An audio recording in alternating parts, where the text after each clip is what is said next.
Hey guys, in today's super quick video, I'm gonna show you how to go from faded plastic like that to that in seconds. Let's get started right away. We're using a $15 blowtorch, guys. Okay, this is all you need. A $15 blowtorch for like plumbing, let's say. Ready? Okay, here we go.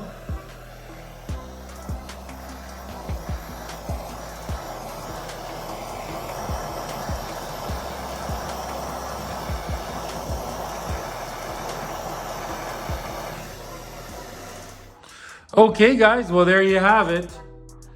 What a difference in just seconds. So make sure you subscribe guys, or just give me a thumbs up. Thanks for watching Problem Solver Garage. Till next time everybody, lots of repairs going on here.